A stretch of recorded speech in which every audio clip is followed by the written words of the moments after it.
So, welcome back to another episode, and Shout Factory has just released the brand new transfer of the Transformers the movie. That's the actual title of the movie, The Transformers the movie, not the Transformers movie, as some of us originally used to call it back in the day. And today I want to talk about all things Transformers the animated movie. I never get a chance to do that. I've never had a real chance to really get into it. And I'm going to talk about all the special features on the new movie, talk about all my experiences with the movie in the 80s, and how big of a movie this was, and why this movie is exciting that it's been released here finally on Blu Ray. Now, as a great example of how big of a phenomenon this movie was to children of the 80s, I was doing an interview with Chris Tang, the Sega World Champion, and I'm just sorting out the lighting in the hotel room when we're trying to do this recording, and we're talking. So I always kind of just I love asking people this question, and I'm like, "What's your favorite movie of all time?" Because I sometimes find that really says a lot about a person, and really, what kind of movies they're really into, and all that kind of stuff. And he's like, "Oh man," he goes, "That's such a hard question." He goes, "It's got to be the Transformers, the animated movie." And I'm like, high five, high five. And we high five because I'm fully like him. As anybody who grew up in the 80s, this was the hugest, biggest movie ever. We grew up, our generation grew up, no pun intended, with Generation 1. What I feel is one of the golden best times in Transformers history. It was the introduction of all the original characters, and that's important to the movie because in the movie, all the characters we grew up with and loved were killed a few years later in this movie, and that was a big deal to kids. That was a big deal to me, and no, it's not a spoiler now, this movie's so many years old, but finding out when, Optimus Prime dies was like, oh my god, and all the other Transformers I grew up with all got destroyed. And the reason why they did is they destroyed all the toy line to bring in the new toy line. That was what it was all about, but it didn't really matter. This movie, I saw it and it was just awesome. The music by Vince DiCola is incredible. He's an absolute genius. The synthesizing music in this is awesome. It's just incredible.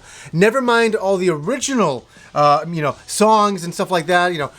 Dare to Be Stupid by Weird Al. And I just went to see Weird Al about a year ago, and he did that song, and I swear I had an 80s tear coming down. I was like, this is just awesome. And never mind, You Got the Touch, You Got the Power.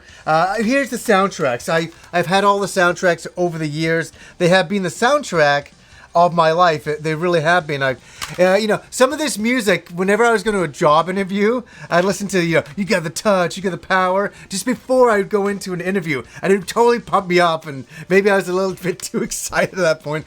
But the music is godlike, and the music for, as I say, 80s kids is something else. And a lot of you guys are probably watching, a lot of younger viewers are watching it. You've never seen this movie, and I don't blame you, as a product of our childhoods. And I just want to say that I think the movie really stands up really, really well. And I bought all the different versions of it over the years. I tried to dig out the VHS out of the closet, but it was buried under too many totes. But I originally got the VHS, and then I got the DVD. I always wanted the Laserdisc, could never find that. And then there was a Blu Ray version in this country.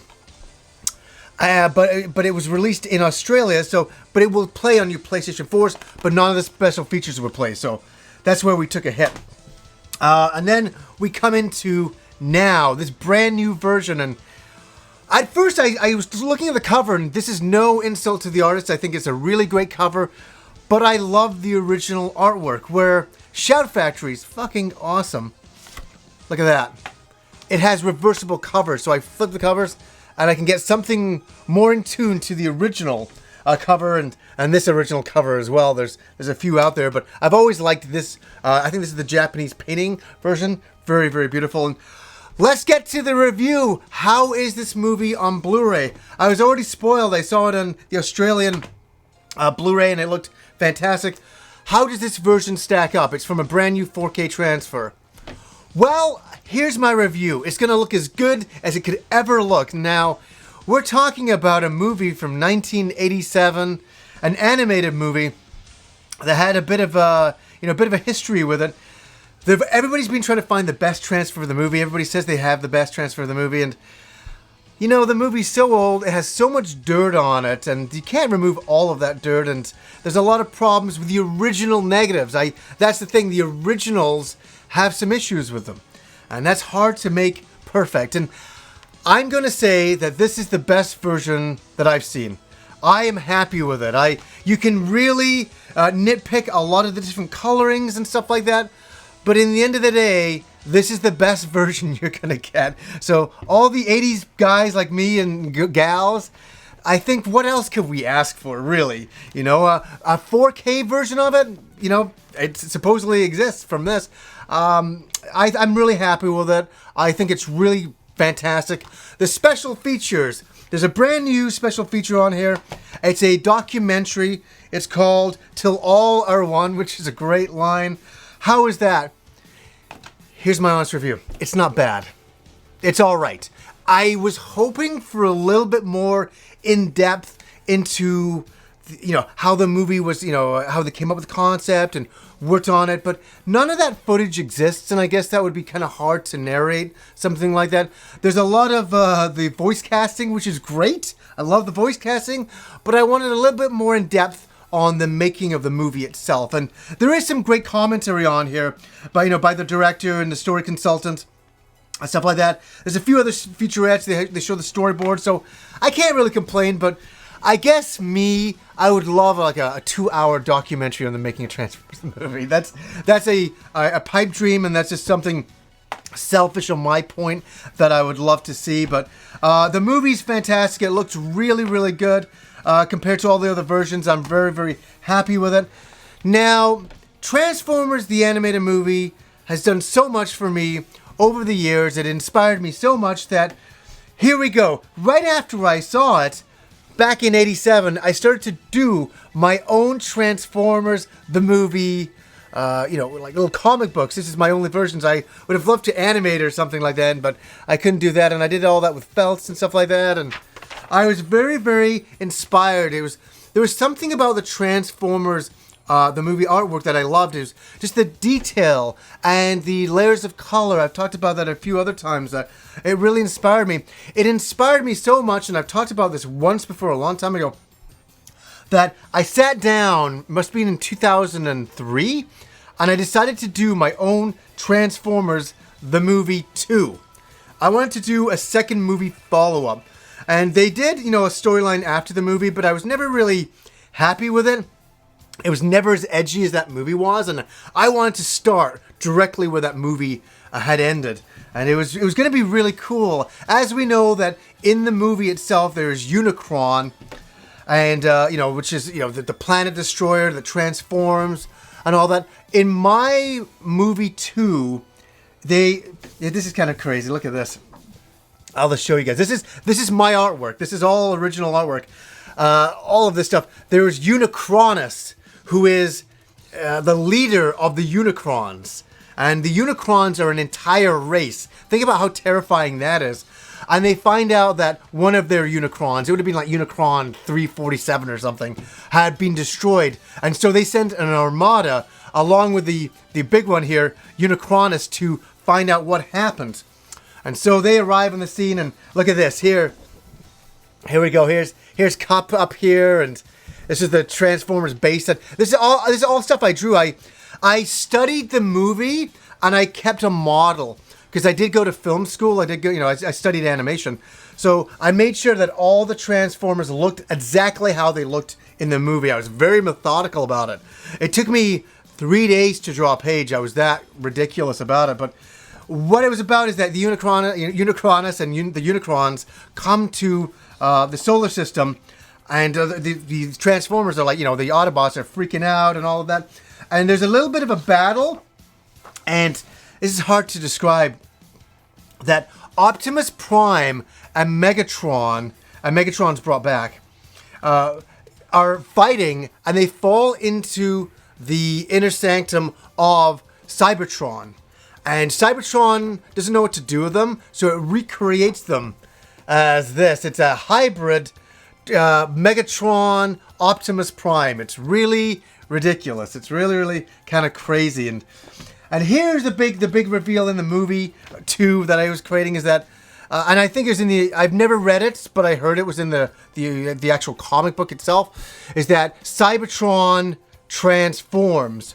And it was going to be transforms into Cybertronus, and it was going to be a female version, of Cybertron. So this great female-looking character, I drew her. It looked amazing. I was so happy how it turned out, and it was going to be how they use the Matrix and Cybertronus together with this hybrid of Megatron and Optimus Prime, and it kind of combines all of the Autobots and Decepticons into one. It kind of brings the whole planet together against this gigantic evil, which is Unicronus and the Unicrons. And it was going to be this amazing, huge space battle. I kind of got a little bit of shivers thinking about it. I was so into it. It was my ridiculous idea, and I drew this many pages on it. I mean, just like sketches and stuff like that of what I wanted. Anyways, I just kind of wanted to talk about that because that's how much Transformers the movie made, what it meant to me. It meant so much to me. And, I created my own Transformers that were going to be in my movie too. I just want to show this. This is my own original, drawn from the ground up. I drew this on an architect table. I colored it myself, and I was going to bring some old favorites back. Like, look at the kinds of stuff I was doing back then. And it's funny, you're going to be blown away by this, but I don't draw anymore. I draw a little bit of storyboard stuff, but I just don't have the time to commit. I remember I was between jobs when I was doing Transformers the movie too, and I wanted something to do, and that's how I kind of kept myself a little bit busy. So, guys, I just wanted to come in and just talk about my love for Transformers the movie. It's just the most amazing thing. I get real tears thinking about the 80s and Transformers G1 and G.I. Joe and how much all that meant to me, and it meant a heck of a lot. And there's so much to talk about. I could sit and talk for 5 hours about the movie. But for a lot of younger people, as I say, you've never grown up with this movie, you don't know what it's about, go check it out. I don't care how you get it. I don't care what you do to find it and watch it. Watch it. And you don't need to, know a little bit of the backstory. It's just the Autobots versus the Decepticons, and Unicron shows up. And that's really all you need to know, because it is a brand new, was at that time, a brand new story. And beautiful stuff. I could go on, and I think I'm going to stop now because I think that's perfect. So anyways, guys, until next time.